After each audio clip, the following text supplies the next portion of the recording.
Assalamualaikum warahmatullahi wabarakatuh. Salam sejahtera, salam perpaduan, salam perjuangan, salam Melaka berwibawa, pintar hijau bersih, saudari-saudari Assalamualaikum. Cepian huaran ni hau ma khaifalikum ana bilahir syukrat, marai dan huaran inturun umandai caran tacahau. Tuan-tuan dan puan, saya Muhammad Anwar Fahmi Haridas bin Abdullah selaku Presiden Pertubuhan Masyarakat Sivil Negeri Melaka tampil lestari pada hari ini untuk membincangkan berkaitan dengan situasi pilihan raya negeri Melaka. Maka pada detik ini kita melihat bagaimana pelbagai isu yang diterjemahkan melalui sosial media, Facebook, dan antara fokus saya adalah berkaitan dengan kepimpinan Ketua Menteri Melaka, bakal Ketua Menteri Melaka, esko-esko kerajaan negeri, wakil rakyat khususnya DUN, dan antara individu yang paling trending sekarang ini adalah 3 tokoh yang berlegar di negeri Melaka. Antaranya YB Tuan Adli Zahari, mantan Ketua Menteri Melaka. Kemudiannya Yang Berhormat Datuk Seri Insinyur Idris Harun, mantan Ketua Menteri Melaka.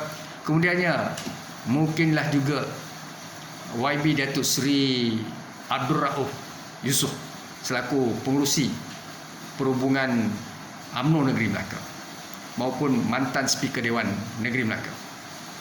Tuan-tuan dan puan, saya seorang individu, presiden NGO, penganalisis, sentiasa tampil untuk memberikan pandangan dan mengambil ruang dalam pelbagai platform untuk menyedarkan masyarakat berkaitan peri pentingnya menghindarkan diri daripada amalan rasuah, ketirisan, salah guna kuasa.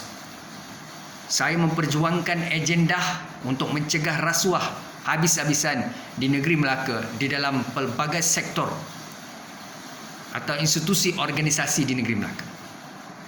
Saya seorang yang tidak memandang kepada parti politik, baik Pakatan Harapan maupun UMNO. Namun apabila saya bersuara, cuba membetulkan keadaan, memberikan pandangan, malahan menjadi whistleblower. Pada kebiasaannya saya diberi tekanan, diancam, diugut, cuba dijumutkan, dipulaukan, dipinggirkan. Hari ini kita melihat sejarah telah menjadi saksi, di mana bukan saja sejarah bermula di negeri Melaka, tetapi mantan Ketua Menteri Melaka ataupun ADUN Sungai Udang, YB Datuk Seri Idris Harun, telah mendedahkan setiap hari, setiap saat dan minit, kerap secara konsisten berkaitan dengan keperluan rakyat negeri Melaka memilih kerajaan ataupun khususnya esko kerajaan negeri Melaka atau wakil rakyat yang berintegriti, beraccountability, amanah, cakap, bijak, beriman, bukan kleptokrat, bukan perasuah, bukan salah guna kuasa, bukan terpalit dengan perjudian, terpalit dengan kelab malam,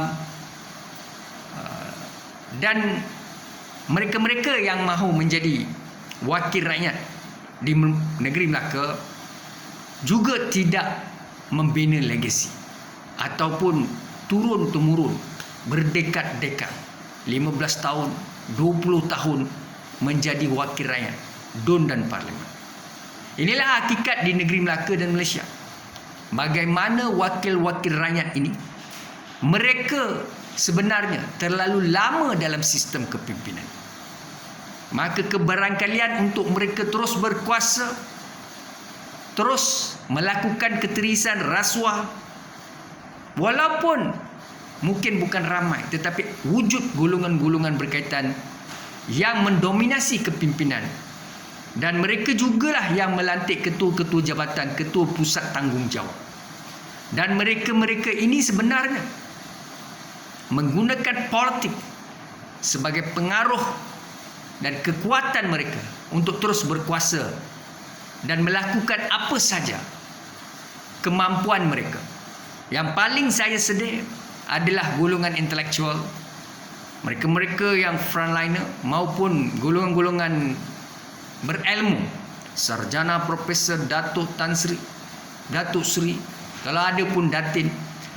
Persoalan timbul, mengapa golongan-golongan ini hanya menyokong kleptokrat, perasuah, mereka-mereka yang bertopengkan kepada akidah atau fahaman agama khususnya Islamiah, dan mereka-mereka yang sebenarnya melakukan penyalahgunaan kuasa apabila mereka berada dalam satu tampuk kepimpinan politik, maka orang-orang ini akan membalas, memberikan jawatan sebagai ketua jabatan, ketua pusat tanggungjawab kepada proksi dan pelobi mereka. Maka paling menyedihkan kita pada hari ini, pendedahan-pendedahan yang dilakukan oleh YB Idris Harun. Beliau menjelaskan bahawa bagaimana pencaturan kepimpinan yang dilihat tidak berintegriti, beraccountability, yang mahu terus berada dalam punca kuasa kepimpinan politik negeri Melaka. Saudara dan saudari, orang politik ini mereka mahu memimpin negeri Melaka, tetapi dalam masa yang sama mereka melakukan pelbagai salah guna kuasa, ketirisan, rasuah. Ini bukan fitnah, kerana perkara ini telah didedahkan secara berani dan berterusan. Kalaulah perkara ini fitnah, sudah pasti YB Idris Harun, Datuk Seri Idris Harun telah ditahan dan didakwa, ataupun beliau ada pihak-pihak yang tidak puas hati, yang namanya itu dipetik, mereka akan buat laporan polis dan seterusnya akan berlakulah macam-macam penyiasatan. Baik saudara dan saudari, hari demi hari keberanian luar biasa, ketelusan, kekesalan, keinsafan, ataupun daya juang, semangat yang jitu ditunjukkan oleh kebanyakan kepimpinan negeri Melaka, mantan-mantan, khususnya Tuan Adli Zaring dan juga YB Idris Harun, dan ramai lagi mereka-mereka yang dalam BN maupun PH, DAP, Amanah, PKR, masing-masing mahu menarik sokongan pengundi negeri Melaka. Sudah sampai masanya kita, anak negeri Melaka, bangkit untuk menyelamatkan negeri ini. Saya mau sebut kepada tuan-tuan, politik is a career. Politik is a career, satu perjawatan. Namun bukanlah kita mencari gaji, keuntungan, pingat, kedudukan. Kita belum lagi memijakkan kaki atau diberi ruang dan peluang oleh orang politik yang ada bertahun-tahun duduk berpenggal-penggal, macam-macam kelebihan kemudahan mereka dapat. Cuma kita di kalangan rakyat negeri Melaka, Melayu, Cina, India, Sabah, Sarawak, Kadazan, Portugis asli, kalaupun Sabah, Sarawak ada di Melaka, kita berjuang untuk selamatkan negeri. Saya melihat bagaimana rasuah berlaku, bagaimana isu pasir ini, royalti pasir ini bukan cerita baru yang didedahkan oleh YB Idris Harun. Cerita pasir ini sudah lama, yang melibatkan banyak pihak. Cumanya hari ini ataupun dalam detik ini, perkara ini telah meletup, kerana yang diletupkan itu adalah mantan Ketua Menteri Melaka ataupun yang berhormat senior, orang senior dalam politik. Maka mereka-mereka yang mahu mengambil tindakan atau memberi tekanan kepada YB Idris Harun ini perlulah berfikir jauh, kerana puncanya beliau adalah seorang pemimpin terkenal di negeri Melaka. Apapun saya puji YB Idris Harun, kerana apa yang YB Idris Harun lakukan itu sudah lama saya perjuangkan, tetapi siapalah saya, tidak ada pengaruh dan kedudukan. Sangat sukar untuk saya membetulkan sistem di negeri yang saya kasihi, negeriku sayang, negeri Melaka. Namun apabila saya bangkit bersuara, mendedahkan dan menegur dan memberi panduan, maka pihak-pihak berkaitan tidak boleh terima dan mereka menggunakan tangan-tangan gaib dalam keadaan khianat, cuba menjumutkan, kacau ganggu dan seterusnya.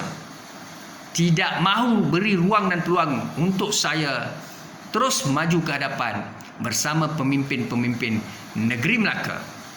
Kita tidak tahu siapakah mereka pada masa akan datang.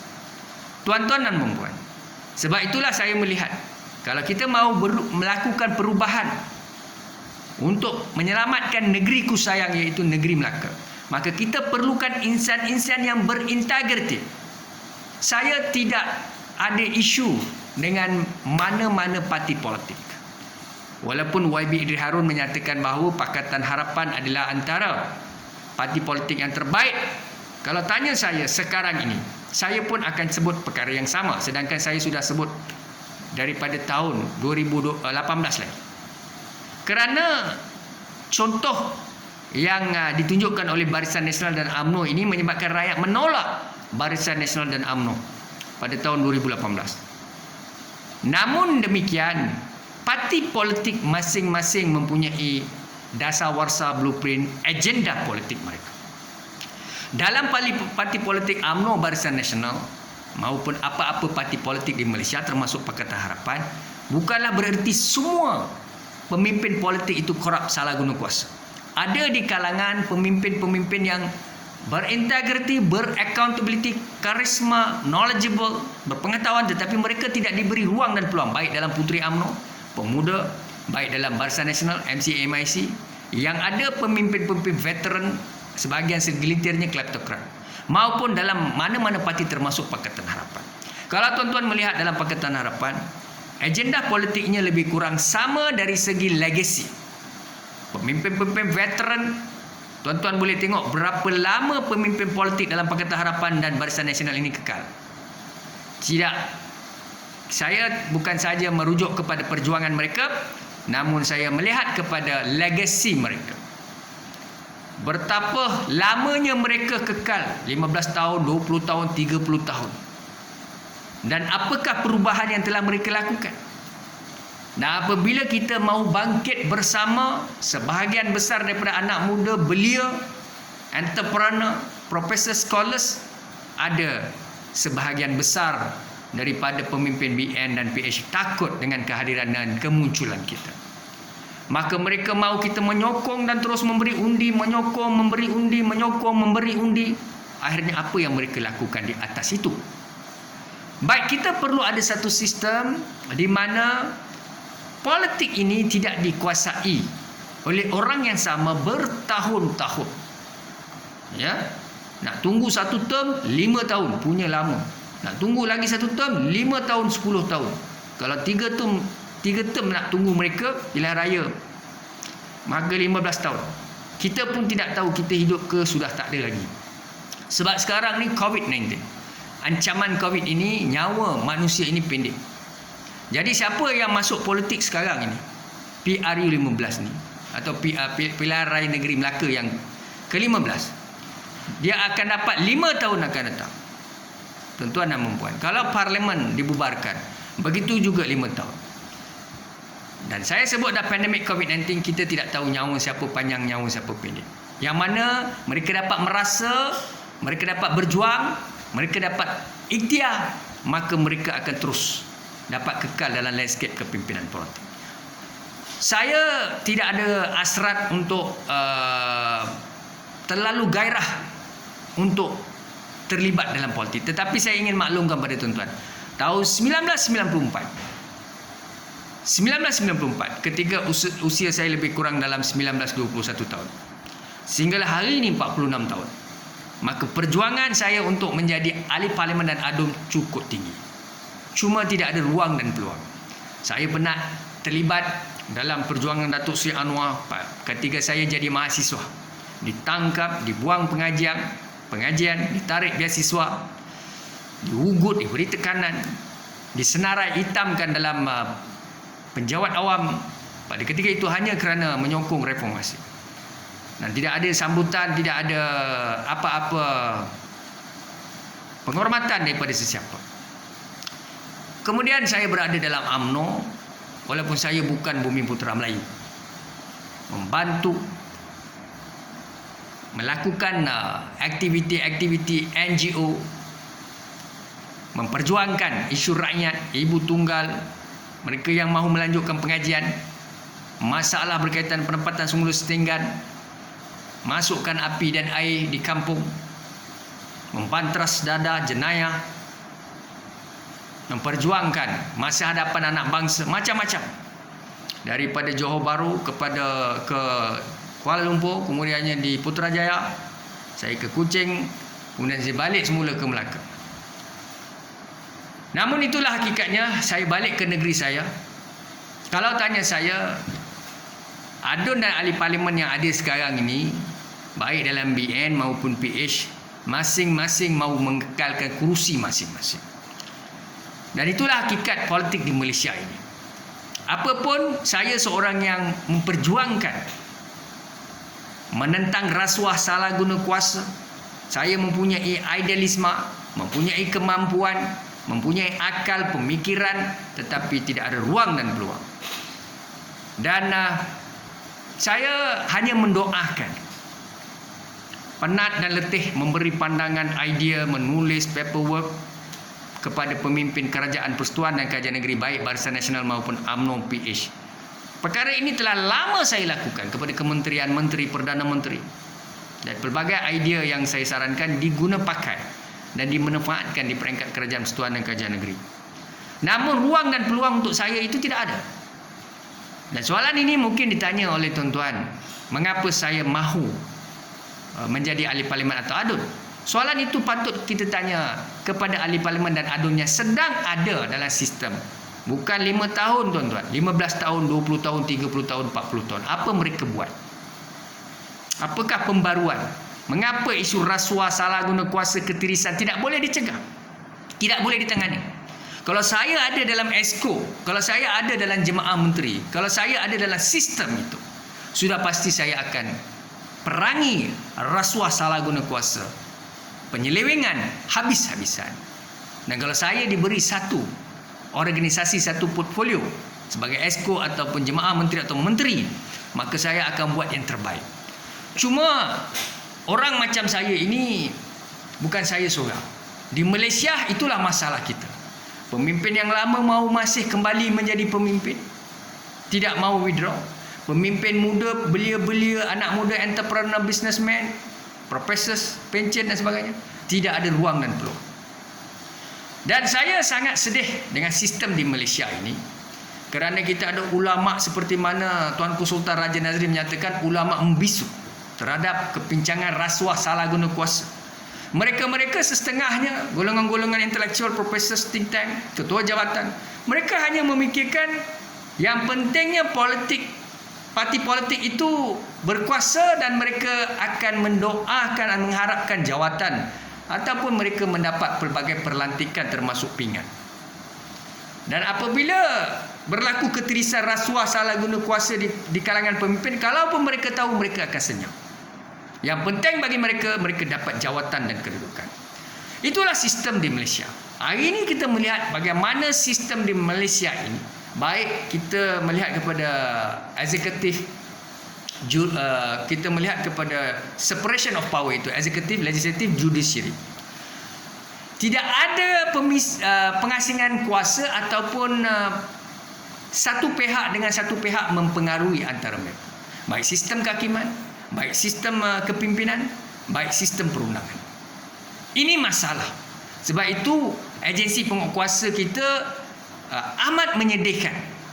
Saya seorang yang selalu sebut, kalau saya jadi KP SPRM, saya akan banterah rasuah habis-habisan di Malaysia. Tidak mengira pemimpin Pakatan Harapan ataupun Barisan Nasional ataupun jawat awam ataupun siapa saja. Yang korup tetap akan saya perangi. Tetapi itulah, orang macam saya ini takkan dapat peluang dan ruang.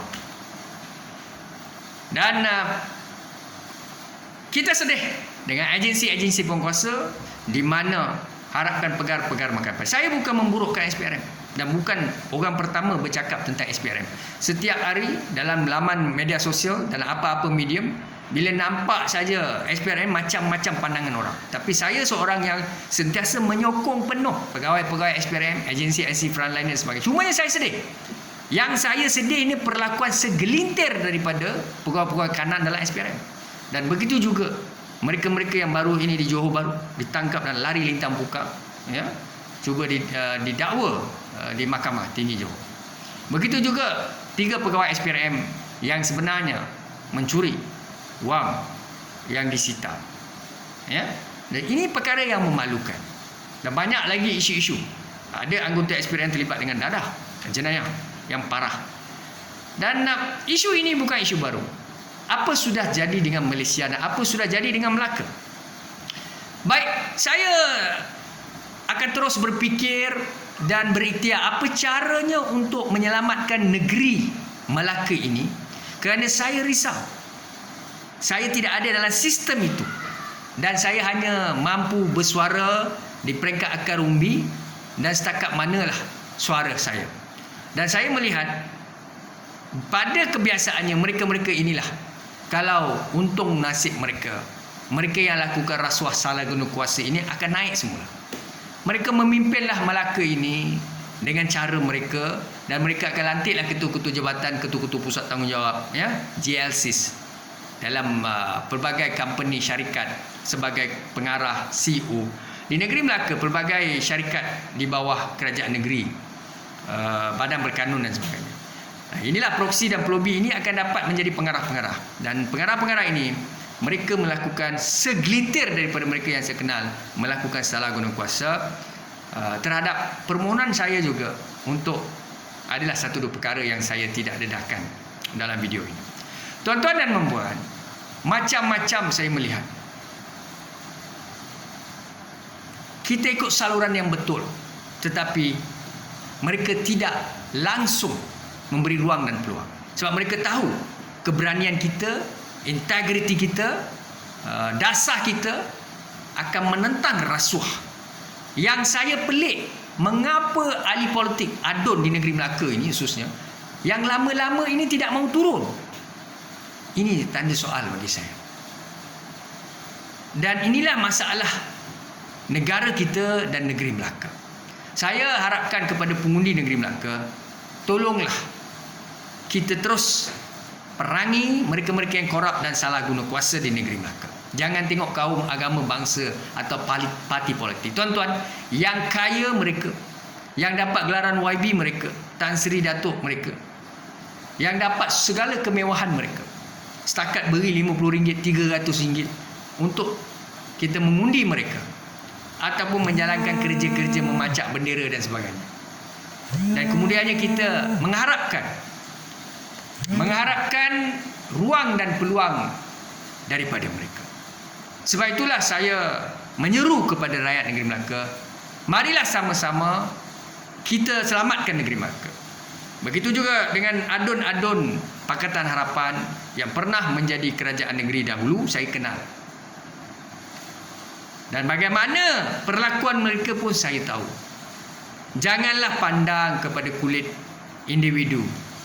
Ya, tuan-tuan ada kecemburuan walaupun jadi esko. Hati kecil segelintirnya. Memanglah tuan-tuan tak kacau 2 orang lain, tapi tuan-tuan kacau saya. Niat saya yang baik mahu membantu. Niat saya yang baik mahu menyelesaikan masalah rakyat. Niat saya yang baik untuk menganjurkan program membina pemikiran anak belia di Jeprun, semuanya dihalang oleh segelintir daripada esko negeri Melaka pada ketika itu. Ini di bawah kerajaan Pakatan Harapan. Saya sangat sedih. Saya masih ingat. Sangat pedih hati saya. Ya. Bagaimana tuan-tuan boleh dengar cakap orang-orang yang memusuhi saya kerana politik. Saya nak beritahu tuan-tuan dan perempuan, pada ketika Barisan Nasional UMNO menjadi kerajaan, sudah pasti itu kita sebut government of the day. Maka kita akan sentiasa menyokong government of the day. Apabila kerajaan berubah, Pakatan Harapan, saya mau beritahu, siapa berani melafazkan, saya adalah antara orang yang mengundi Pakatan Harapan. Dan pasal undi tak ramai yang berani cakap. Saya berani bercakap 2018. Dan saya menganjurkan supaya ramai anak muda belia masyarakat mengundi Pakatan. Saya membantu cara saya. Tapi apabila Pakatan menang, balasan mereka pada saya kerana dendam saya membantu UMNO dan BN pada pilihan raya yang ke-13. Pilihan raya ke-14 saya tidak libatkan diri langsung. Itu fasa saya untuk menolak kepimpinan korup salah guna kuasa. Bukan saya benci UMNO, tetapi sebahagian besar daripada pemimpin UMNO korup. Perkara ini dimaklumi oleh YB Idris Harun. Dah lama dah dia tahu. YB dengar video saya. YB ni sudah tahu lama cerita itu. Tapi apa pun saya rasa bersyukur dan berdoa terus. Saya mau lihat setakat mana YB Idris Harun boleh terus jihad. Ada jawatan, tak ada jawatan, jadi CM, tak ada jadi CM, tak dapat ruang untuk bertanding dalam politik. Saya mau lihat adakah beliau istiqamah sampai di akhir ayat beliau. Adakah sampai di akhir ayat beliau istiqamah menentang rasuah salah guna kuasa tanpa mengharapkan jawatan CM atau Exco. Itulah perjuangan sebenarnya. Sebab itulah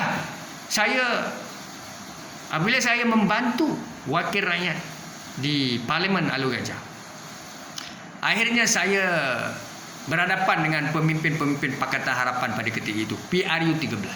Dan saya dibenci, difitnah, dan apabila Pakatan naik, walaupun saya buat baik, saya membantu Pakatan Harapan pada PRU 14, bukan kerana saya mau sabotaj kepada siapa, tapi saya sebut integriti saya.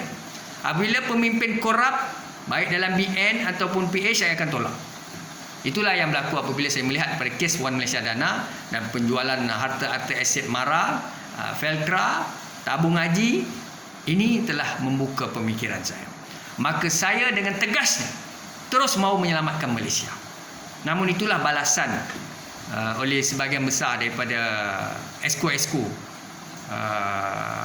Saya tidak salahkan YB Adli Zari, tapi saya melihat Adli Zari tidak ada kekuatan untuk bertindak terhadap Exco di belakang beliau. Walaupun YB Adli Zari menyatakan bahawa apa yang beliau melakukan untuk orang Melayu tidak dipertikai oleh Exco ini. Tapi sebenarnya mereka memilih orang untuk mereka membalas dendam. Sebab itulah ada sebahagian segelintir daripada pemimpin-pemimpin pakatan, dia takut dengan saya. Saya pun tidak faham mengapa. Padahal saya bukan menentang Pakatan Harapan. Saya menyokong integrity, accountability, dan saya bukan ahli UMNO dan Barisan Nasional. Dan saya sebenarnya menunggu ruang untuk berjuang. Tetapi itulah, apabila mereka melihat kelibat saya,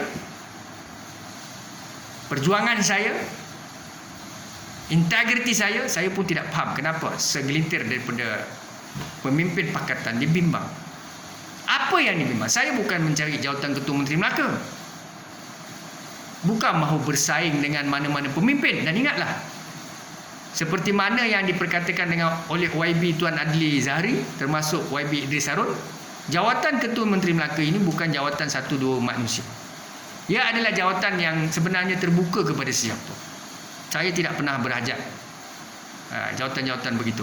Tetapi apa yang saya mahu libatkan diri adalah, apa yang mahu saya lakukan adalah libatkan diri dalam kepimpinan politik, menjadi Exco ataupun ahli parlimen untuk menyelamatkan negeri saya dan negara saya. Itu pun sangat sukar. Dan saya sudah pasti akan berjuang. I need a power to make a change. Kalaulah YB Idris Harun dia ada cita-cita, Tuan Adli Zahari ada cita-cita, takkanlah saya tak ada cita-cita, rakyat tak ada cita-cita. Kami ini manusia. Kami ada perasaan, kami pun ada perjuangan, ada dasar warsa.